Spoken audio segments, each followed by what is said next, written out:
Mesdames et messieurs, chers amis, avec cette édition spéciale des prix Choose France, où 12 régions sont représentées, nous souhaitons plus que jamais mettre à l'honneur les atouts de nos territoires, leur savoir-faire, leur dynamisme, en un mot, leur attractivité. Les synergies entre l'État, ses services déconcentrés, son opérateur Business France et les régions sont aujourd'hui la clé de notre réussite collective. Et je veux les remercier.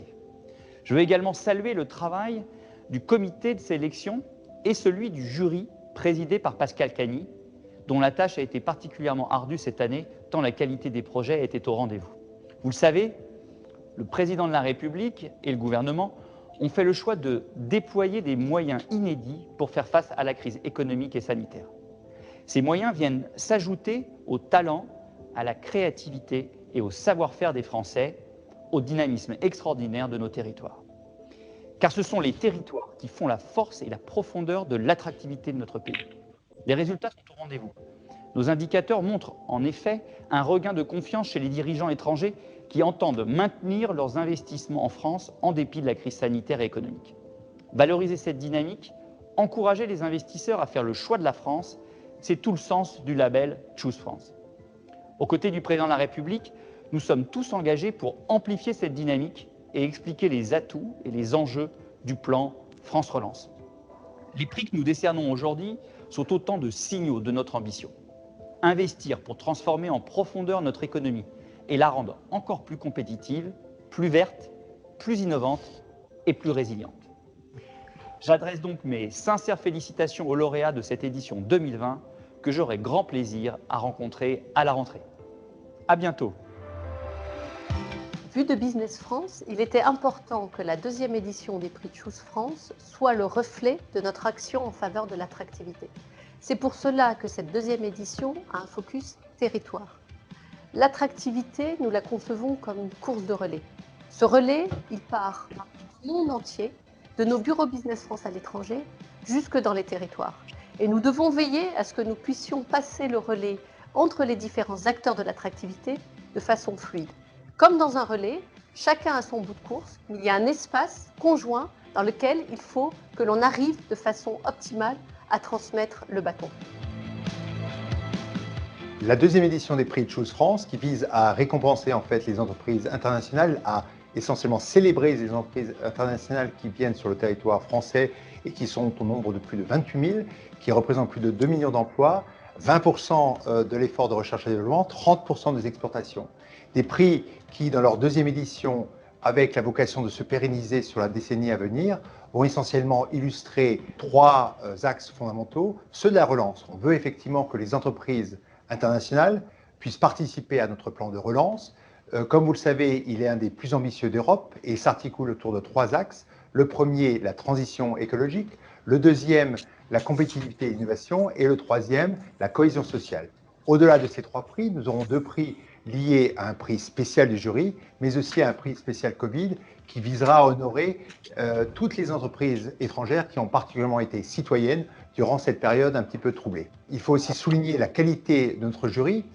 Ce prix Choose France a bénéficié d'un réel engouement puisque plus de 54 entreprises ont décidé de participer et ça nous a donné l'opportunité de voir la richesse, la diversité de tous ces investissements sur les territoires nationaux. Donc nous sommes très heureux de cela, avec simplement, comme toujours, 5 vainqueurs, mais 5 vainqueurs qui honorent en fait ces 54 entreprises et en fait tout le tissu des entreprises internationales en France.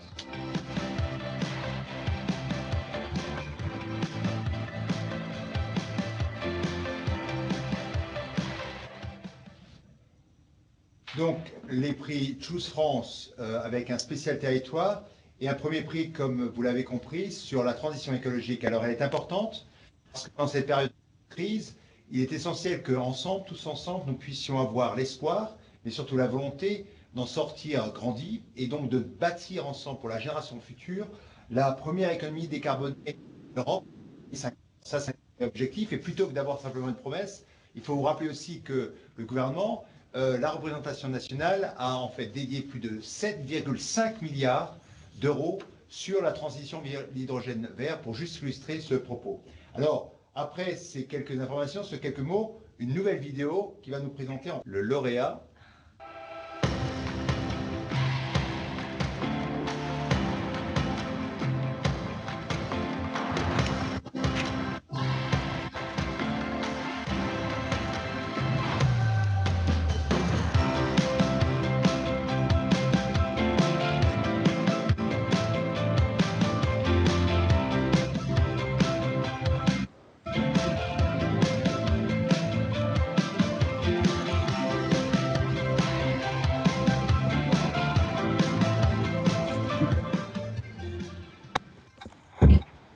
Donc voilà pour notre premier lauréat, un lauréat qui ravit évidemment notre président Bonneau sur la région qui est la sienne, mais aussi mon cher Guillaume Gasparian qui est chez lui à la maison. Je suis très heureux de passer la parole à notre ami Étienne Tichy, qui est le directeur général et le corporate vice president. Étienne, la parole est à vous. Vous m'entendez, c'est bon? Voilà, parfait. Eh bien, écoutez, je suis ravi, monsieur le ministre, madame, monsieur les députés, madame, messieurs, membres du jury, leurs excellences les ambassadeurs, mesdames, messieurs, vraiment avec madame Larsen qui est à la tête de notre site industriel de Chartres et moi-même, nous sommes vraiment très honorés au nom de Novo Nordisk de recevoir ce prix Choose la transition écologique.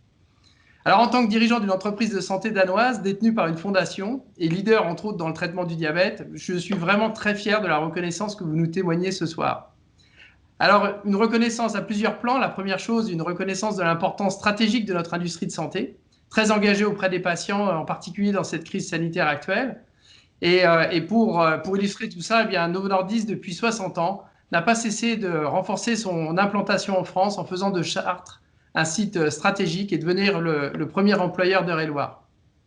Sur le deuxième plan, c'est vraiment une reconnaissance des efforts réalisés par Novo Nordisk pour être à l'avant-garde de la transition écologique.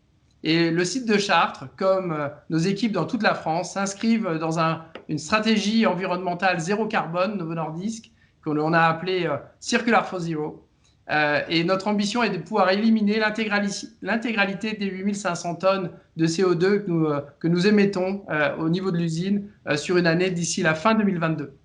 Et le troisième point, c'est la reconnaissance du leadership et de l'engagement des 1500 employés de Novo Nordisk en France qui ont su transformer notre outil industriel en pleine crise sanitaire et en même temps délivrer les traitements pour les patients, les 7 millions de patients à travers le monde à partir de Chartres. Donc ce prix nous donne une motivation supplémentaire pour que Novo Nordisk reste un modèle d'inspiration en France. Et nous sommes ravis pour cela de collaborer avec à la fois l'Alliance de santé franco-danoise, Pôle Pharma, qui nous accompagne aussi, avec lequel on collabore au niveau de la région Eure-et-Loir, et puis la Commission de transformation industrielle du LEM, notre économie, notre syndicat de la pharmacie. Et je voulais terminer en disant que quand les experts prédisent que la crise sanitaire n'aura induit que 7% de réduction d'émissions de CO2, eh bien, je pense que la décarbonation de notre industrie est une urgence pour offrir plus de santé aux générations à venir. Je vous remercie encore pour ce prix et du fond du cœur, eh bien, Novo Nordisk est aujourd'hui très très fier de recevoir ce prix de la transition écologique.